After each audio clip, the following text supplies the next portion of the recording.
So in this video, we're going to go over a basic running program for boxing. Before we start, there are a few things I'd like you to familiarize yourself with. You can always check them out on Wikipedia. The Carbonin formula, your resting heart rate, your maximum heart rate, and different heart rate target zones. Now, you don't necessarily have to have a heart rate monitor for this, although it helps.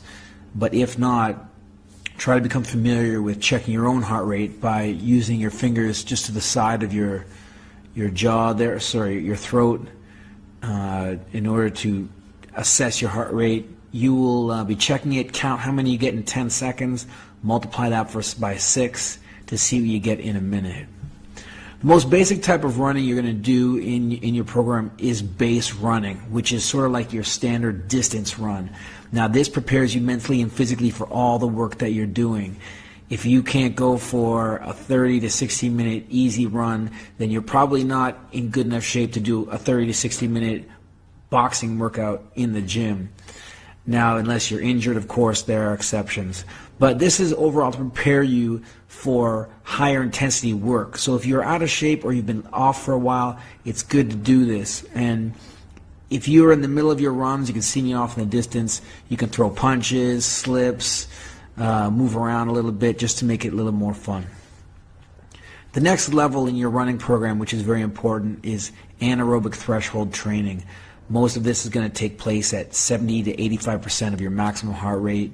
For boxing, intervals are usually 2 minutes on, 3 minutes on with a minute break.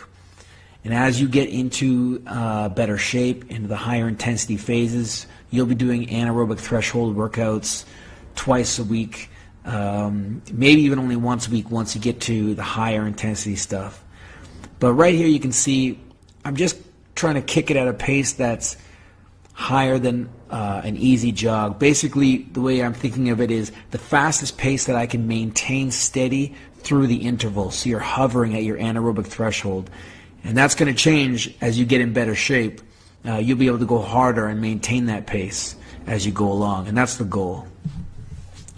The next level, VO2 max runs.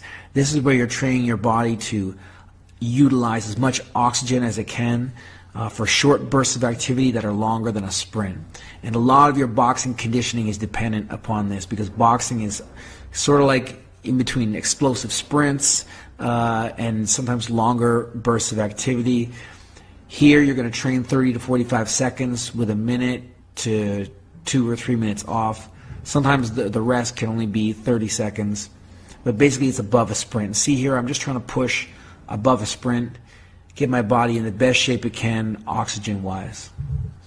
The next level, and where a lot of your work is going to be done, is utilizing sprints, because boxing is basically bursts of sprints with recovery over and over and over again.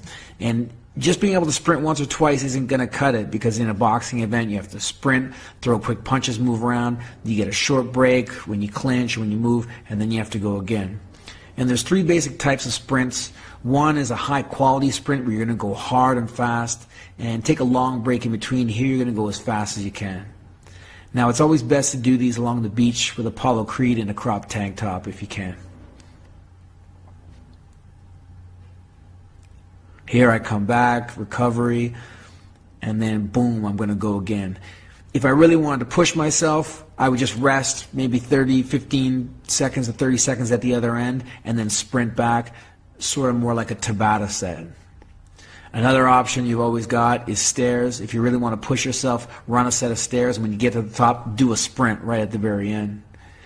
One of my favorite that really gets you in a good shape is shuttle runs, because it has the agility aspect. Just watch the stop and go. Right here, you don't want to jam your knee or your ankle. So I always go just a little bit easy on this stop and go. Hard, back and forth, 30 seconds on, 30 seconds off. And don't forget, at the end of your workouts, it's important to stretch. Here I'm just doing basic stretches for quads, lower back, and hamstrings. You can hold these for about a minute or so and ease into them. Don't be in any rush.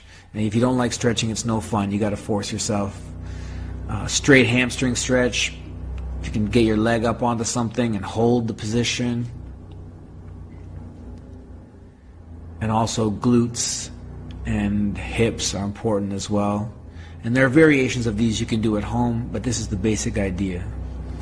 So I hope this kind of helps you with laying out a running program. As you get in better shape, you will do more of the high intensity work, VO2 max and sprints, but they're harder to recover from. So it's important that you have a base as well and do your base running. All right, thanks for watching, guys. Peace.